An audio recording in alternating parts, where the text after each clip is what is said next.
Hello, good morning all of you. I am Mohammad Junaid Ansari, Assistant Professor, College of Law, IMT University, Meerut. Today I will discuss very important topic, the Indian Penal Code 1860. भारतीय दंड संहिता 1860 के बारे में आज हम discussion करेंगे कि IPC क्यों बनाया गया और आईपीसी बनाने का मकसद क्या है, पीनल लॉज क्यों बनाए जाते हैं और पीनल लॉज बनाने की क्या मकसद है। सबसे पहले हम कोई एक्ट पढ़ते हैं तो उस एक्ट के बारे में जानना चाहते हैं कि एक्ट, ये जो इंडियन पीनल कोड है, एक्ट है 1860 का है। तो हमारी जो इंडिपेंडेंस हुआ, इंडिया का जो इंडिपेंडेंस हुआ, आजादी हुई, वो कब की है? 15 अगस्त 1947 की। तो ये जो लॉ हम पढ़ रहे हैं, ये लॉ कब का है? ये लॉ ब्रिटिशर्स के द्वारा बनाया गया लॉ है जिसको हम पढ़ रहे हैं, क्योंकि ये है 1860 का, 1860। फर्स्ट ऑफ ऑल हम ये जानेंगे कि आईपीसी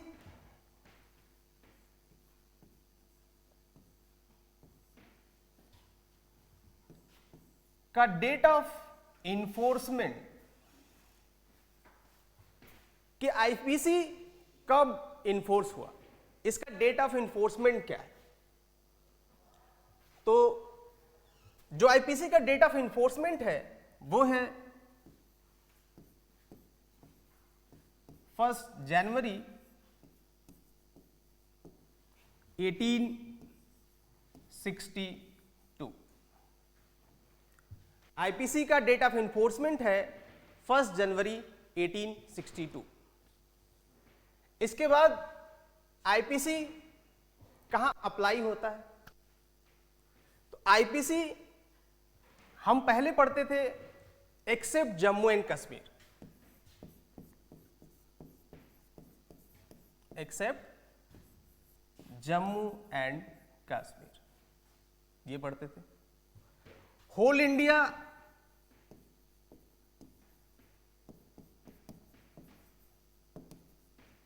पहले नहीं था, क्योंकि जब हम इसके एप्लीकेबिलिटी की बात करते हैं, कहां अप्लाई होता है ये आईपीसी, तो हम पढ़ते थे except Jammu and Kashmir.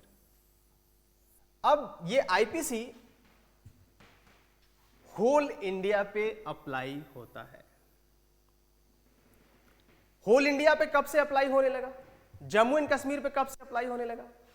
Jammu and Kashmir पे अप्लाई होने लगा जब रीऑर्गेनाइजेशन ऑफ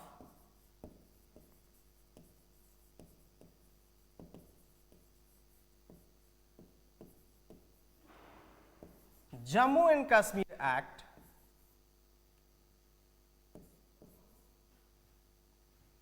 2019,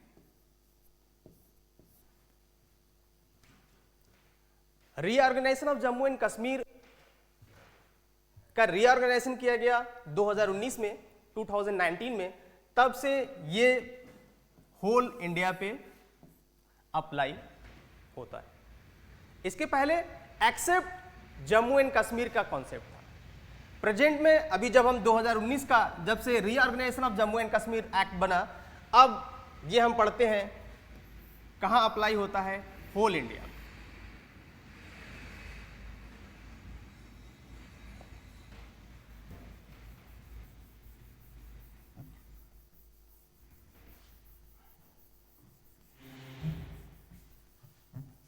और ये बड़ा इंपॉर्टेंट है, जब आप कोई प्री का एग्जाम देते हैं, कोई कॉम्पिटिटिव एग्जाम देते हैं, तो ये अक्सर जुडिशरी के एग्जाम में डेट ऑफ इन्फोर्समेंट पूछा जाता है कि डेट ऑफ इन्फोर्समेंट क्या है आईपीसी का। तो हर एग्जाम में, कॉम्पिटिटिव एग्जाम में बहुत इंपॉर्टेंट है, तो यह आपको पता होना चाहिए।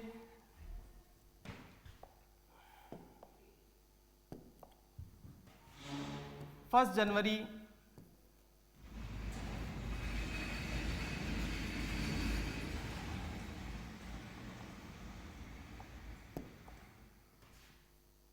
1862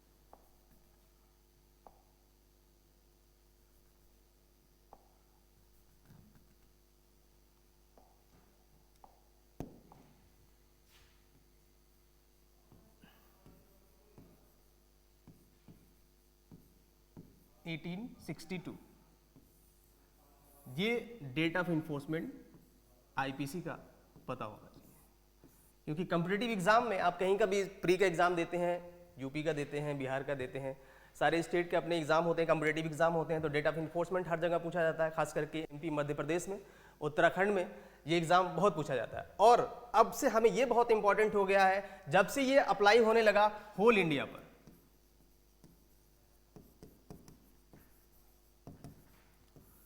होल इंडिया पे कब से अप्लाई हो रहा है, इस डेट को भी हमें याद रखना है, और वो डेट है 31 अक्टूबर 2019। वो डेट है 31 अक्टूबर 2019, क्योंकि अक्सर जब हम प्री का एग्जाम देते हैं, कोई जुडिशरी का एग्जाम देते हैं, तो डेट ऑफ इन्फोर्समेंट से सवाल आता है और इंपॉर्टेंट है इसलिए काफ़ी। और अब होल इंडिया पे अप्लाई हो रहा है, हम इसके पहले पढ़ते थे एक्सेप्ट जम्मू एंड कश्मीर, तो ये वाला पोर्शन जो हम पढ़ रहे हैं reorganisation of Jammu and Kashmir act 2019, तो उसका भी डेट ऑफ इन्फोर्समेंट बहुत इंपॉर्टेंट होता है। तो इसलिए हमें यह भी याद रखना है कि 31 अक्टूबर 2019 जो इसका डेट ऑफ इन्फोर्समेंट है reorganisation of Jammu and Kashmir act, ये भी हमें क्या करना है, याद रखना है फॉर कॉम्पिटिटिव एग्जाम। आप कोई भी कॉम्पिटिटिव एग्जाम देंगे वहां पे ये इंपॉर्टेंट है। चलिए हम देखते हैं आईपीसी में टोटल चैप्टर्स की बात कर लें और टोटल सेक्शन की बात कर लें, कि कोई भी आप जब डायरेक्ट पढ़ते हैं और कोई कॉम्पिटिटिव एग्जाम देते हैं तो उसके लिए बड़ा इंपॉर्टेंट है कि कम से कम पहले हमें ये तो पता होना चाहिए कि उसमें how many sections and how many chapter, तो ये बड़ा इंपॉर्टेंट है। तो आईपीसी में जो टोटल सेक्शन है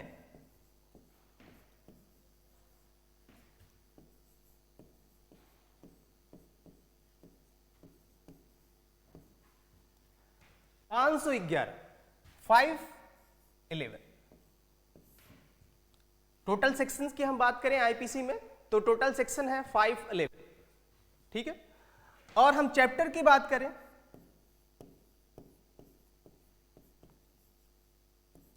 how many chapter in IPC, तो टोटल चैप्टर है 21, I am right, total chapter 21। तो डायरेक्ट पढ़ने से पहले हम उसका जो चैप्टर है आईपीसी में वो है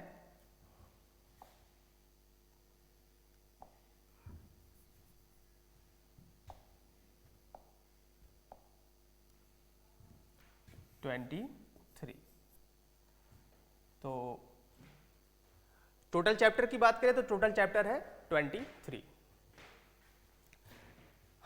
आइए अब आगे देखते हैं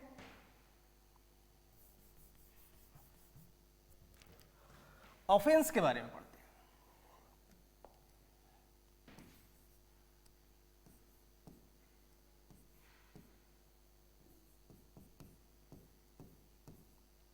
ऑफेंस, व्हाट इज ऑफेंस?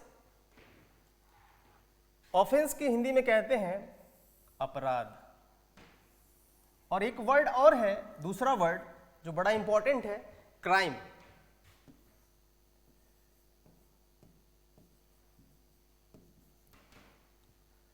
दोनों में अंतर क्या है? क्योंकि जब हम स्टार्ट करते हैं आईपीसी तो आईपीसी बेसिकली हमें बताता है कि हमने क्या ऑफेंस किया है, क्या अपराध किया है। तो हमें यह पता होना चाहिए फर्स्ट ऑफ ऑल कि ऑफेंस होता क्या है और क्राइम क्या होता है। ऑफेंस की बात करें तो ऑफेंस जो है आईपीसी में डिफाइन है,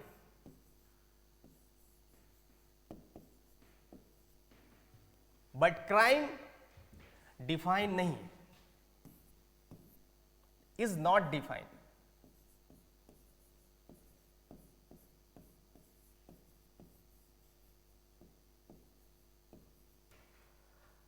Offense defined in IPC section 40.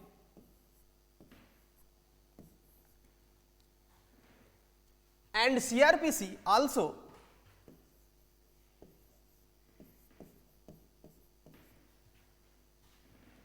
section 2N. तो ऑफेंस क्या होता है, इसके लिए जरूरी है कि ऑफेंस के बारे में जाने। ऑफेंस मीन्स होता है एक्ट और ओमिशन। जो कोई एक्ट और ओमिशन करता है, कोई कार्य करके या कोई लोप करके क्या करता है, अपराध करता है। ऑफेंस का जब हम डेफिनेशन पढ़ेंगे तो उसमें वर्ड है एक्ट और ओमिशन।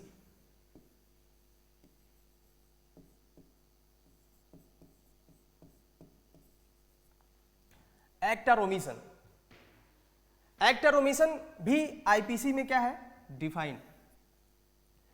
जाहिर सी बात है, कोई एक्ट करेंगे तभी अपराध होगा। वो जब आप कार्य करेंगे तभी वो अपराध होगा। अपराध कब होगा, जब वो किसी स्टेट ने उसको क्या डिक्लेयर किया है, अपराध डिक्लेयर किया है। कोई ऐसा एक्ट कर रहे हैं जिसको स्टेट ने ऑफेंस डिक्लेयर किया हुआ है। जैसे बहुत सारे लॉज हैं इंडिया में, उसको एक्ट बना के क्या किया गया है, अपराध डिक्लेयर किया गया है। बहुत सारे लॉ नहीं थे तो हम रूल को फॉलो नहीं करते थे। अब बहुत सारे लॉ हैं, उस लॉ के अकॉर्डिंग उसको क्या बनाया दिया गया है, ऑफेंस बनाया गया है।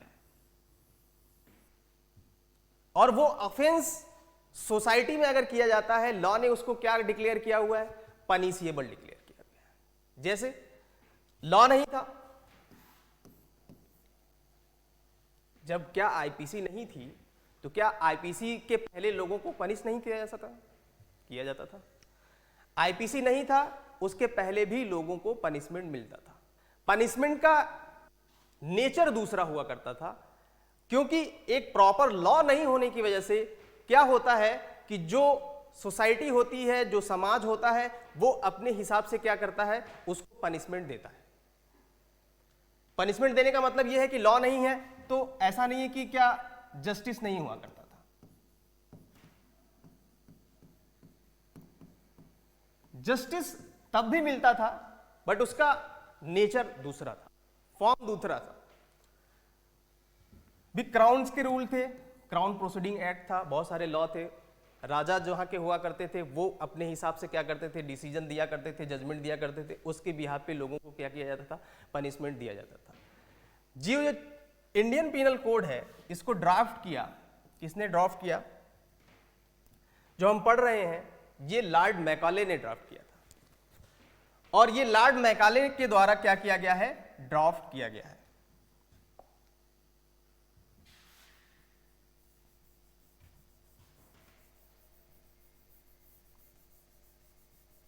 आईपीसी ड्राफ्ट किया गया है किसके द्वारा, लॉर्ड मैकॉले के द्वारा, मैकुले।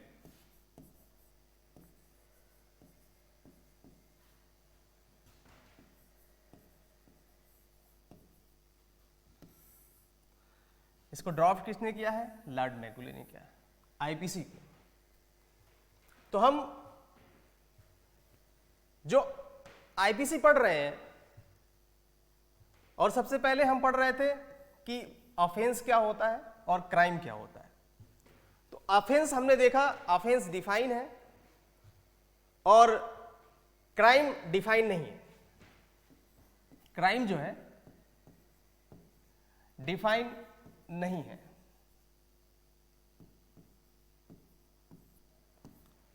अंतर क्या है दोनों में, डिफरेंस क्या है। देखिए, कोई चीज अगर डिफाइन होता है तो हमें पता होता है कि हम ये अगर कर रहे हैं तो उसके लिए हमें क्या मिलेगा, पनिशमेंट मिलेगा, क्योंकि वो ऑलरेडी क्या है, डिफाइन है। और जो डिफाइन नहीं होता है तो अपराध में सब आता है। अपराध ये वाइडर फॉर्म है। कौन सा फॉर्म है, वाइडर। क्राइम वाइडर है, बट जो ऑफेंस है ये नैरो है। नैरो क्यों है? क्योंकि ये डिफाइन है, क्योंकि ये जब डेफिनेशन में आएगा, जिस डेफिनेशन में फॉल करेगा तभी वो ऑफेंस होगा, नहीं तो नहीं होगा। क्राइम वाइडर है, इसलिए वाइडर है कि कुछ भी हम करते हैं वो अगर सोसाइटी के, स्टेट के खिलाफ है वो अपराध हो सकता है। जरूरी नहीं है कि वो डिफाइन हो, कि बहुत सारे अपराध ऐसे हैं, क्योंकि दोनों का मीनिंग अगर हिंदी देखा जाए, ऑफेंस मीन्स भी अपराध होता है और क्राइम मीन्स भी अपराध होता है। तो दोनों के मीनिंग्स सेम है। हिंदी मीनिंग जब हम देखते हैं, क्राइम मीन्स भी अपराध होता है और ऑफेंस मीन्स भी अपराध होता है। तो दोनों में अंतर बेसिकली क्या है?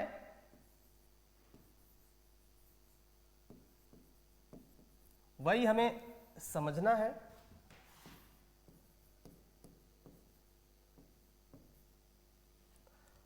क्योंकि दोनों की जो मीनिंग है वो सेम है, इसको भी अपराध बोलते हैं और इसको भी अपराध बोलते हैं, बट ऑफेंस क्या है? डिफाइन है और क्राइम डिफाइन नहीं।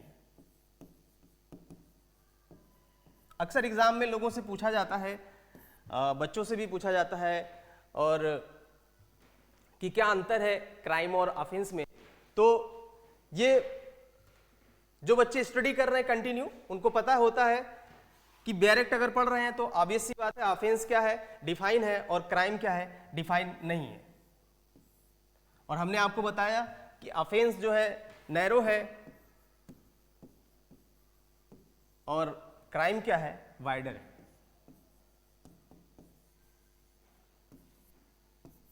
क्योंकि जो हम आईपीसी पढ़ रहे हैं, जिसमें 511 सेक्शन और 23 चैप्टर हैं, इसमें बेसिकली यही सब बताया गया है कि आप अगर स्टेट के अगेंस्ट कोई अपराध करते हैं, ऑफेंस करते हैं, तो उसके लिए आपको क्या पनिशमेंट मिलेगा।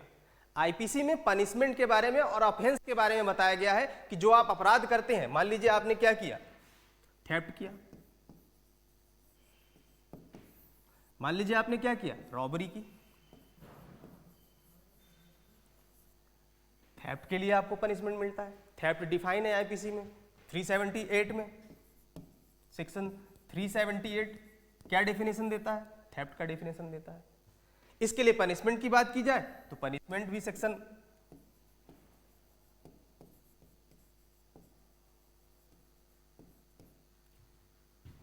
सेक्शन 379 में पनिशमेंट दिया गया है। ऐसे रॉबरी की बात की जाए, रॉबरी भी डिफाइन है आईपीसी में, है डिफाइन, सेक्शन 390, जिसको लूट कहते हैं। तो हम जो आईपीसी पढ़ रहे हैं, इसमें बेसिकली बताया गया है कि जो अपराध आप कर रहे हैं, अगेंस्ट स्टेट करते हैं, कोई भी अपराध होता है वो अगेंस्ट किसके होता है? स्टेट के होता है। कोई भी अपराध होता है वो अगेंस्ट किसके होता है? स्टेट के होता है। क्योंकि हम जब केस पढ़ते हैं कि Amjad Ali versus state of UP, इसका मतलब क्या है कि जो ऑफेंस किया गया है वो किसके अगेंस्ट है? स्टेट के अगेंस्ट है। क्योंकि अपराध हमेशा स्टेट के ही अगेंस्ट होता है। तो प्रोसिक्यूशन की तरफ से लॉयर होते हैं और डिफेंडेंट की तरफ से लॉयर होते हैं। जो प्रोसिक्यूशन का जो लॉयर होता है वो स्टेट का लॉयर होता है। तो जो अपराध किया जाता है वो हमेशा किसके अगेंस्ट होता है? अगेंस्ट स्टेट होता है। तो हमें यह पता होना चाहिए कि जो भी हम अपराध कर रहे हैं वो ऑफेंस किसके अगेंस्ट होता है? स्टेट के अगेंस्ट होता है। क्योंकि स्टेट के द्वारा जब उस पर कोई केस किया जाता है और उस केस को क्या किया जाता है?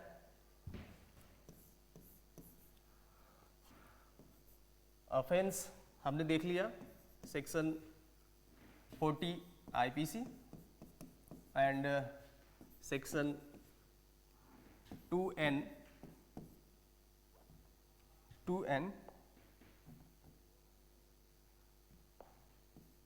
in CRPC। ऑफेंस डिफाइन है। और इसके साथ हम पढ़ते हैं 2 सेक्शन और, सेक्शन 41 एंड सेक्शन 42। ये स्पेशल लॉ की बात करता है, स्पेशल लॉ और लोकल लॉ की बात करता है। Special law and local law. Special law वो होता है जो स्पेशल किसी पर्टिकुलर एरिया के लिए कोई लॉ होता है, उसको स्पेशल लॉ कहते हैं। और लोकल लॉ किसी स्थानीय विधि जो लोकल एरिया में लोग रहते हैं वहाँ पे जो लॉ होता है उसके अकॉर्डिंग अगर किसी को पनिशमेंट दिया जाता है तो वो भी आईपीसी में है, सेक्शन 41 एंड सेक्शन 42। तो ऑफेंस और क्राइम के बाद सबसे इंपॉर्टेंट चीज है वो ये है आईपीसी में कि essential element of crime and essential element of offence क्या होता है। तो वो देखते हैं कि इसेंशियल एलिमेंट क्या होते हैं ऑफेंस के।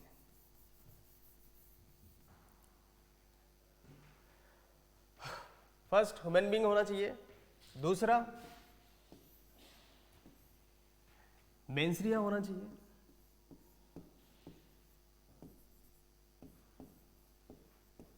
मेंसरिया होना चाहिए, थर्ड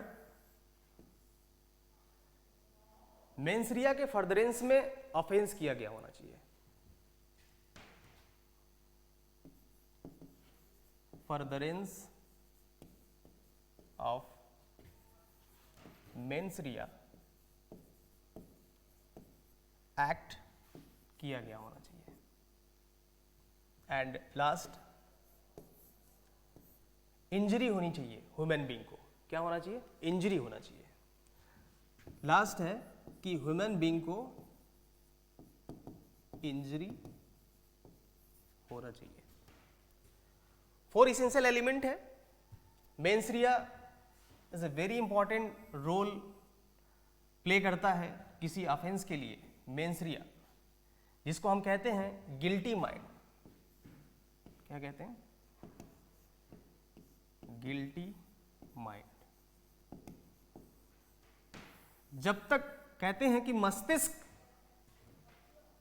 दोषी ना हो तब तक अपराध नहीं हो सकता है। तो फर्स्ट ऑफ ऑल हमें यह पता होना चाहिए कि मेंसरिया क्या होता है और इसका जो पहला इसेंशियल एलिमेंट है कि ह्यूमन बीइंग। अपराध कौन करेगा? एक मानव के द्वारा क्या किया गया हो? अपराध किया गया हो। देखिए बहुत पहले कुछ जगहों पे यह था कि एनिमल, क्या एनिमल भी कोई अपराध कर सकता है? जानवर, एनिमल भी कोई अपराध कर सकता है। कुछ देशों में यह था कि अगर कोई जानवर ने, किसी एनिमल ने किसी की जान ली है तो उसको पत्थर मार के उस एनिमल की भी जान ले लेते थे। कुछ देशों में ये क्राइटेरिया था। अगर किसी बुल है, कोई सांड है, वो किसी को सिंग मार दिया तो वो अगर मर जाता है तो उसके लिए क्या करते थे वहां पे कि उसको पत्थर मार के उसकी जान ले लेते थे। बट ये कहीं ना कहीं जो हम पढ़ते हैं एनिमल क्रुएल्टी की बात उसमें आ जाता है। बट जो हम यहां पे पढ़ रहे हैं इसेंशियल एलिमेंट ऑफ ऑफेंस, तो सबसे पहले उसमें यह पता होना चाहिए कि जो अपराध किया गया हो वो किसके द्वारा किया गया हो? ह्यूमन बीइंग के द्वारा किया गया हो, एक मानव के द्वारा अपराध किया गया हो। दूसरा उसमें पॉइंट है मेंसरिया का। मेंसरिया का एक मैगजीम है, बड़ा इंपॉर्टेंट है, एक्टस रियस नॉन फेसिट मिंसिट रिया।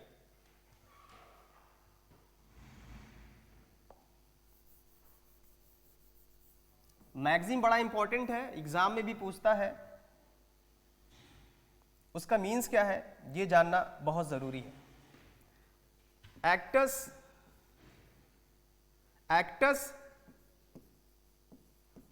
रियस नॉन फेसिट रियम। इससे एक मैगजीम और निकल के आता है, एक्टस मी इनवाइटो फैक्टस, एक्टस मी इनवाइटो फैक्टस नॉन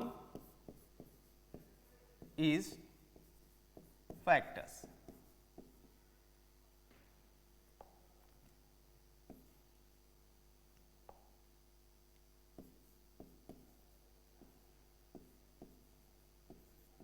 फैक्टर्स, इसका मतलब क्या है? मेरी इच्छा के विरुद्ध, अगेंस्ट माई विल, मेरी इच्छा के विरुद्ध किया गया कोई कार्य मेरा कार्य नहीं है। ऐसा कोई एक्ट जो मेरे इच्छा के विरुद्ध है, विल के अगेंस्ट है। किसके? विल के। विल के अगेंस्ट में अगर कोई काम किया गया है तो वो एक्ट किसका? मेरा नहीं। मेंस रिया का मतलब है कि ऐसा कोई एक्ट, जो एक्ट हमने किया है वो मेरी इच्छा के विरुद्ध नहीं होना चाहिए। अगर जब तक मेरा खुद का जो मस्तिष्क है, मेंटल कैपेबल है, वो जब तक गिल्टी नहीं होगा,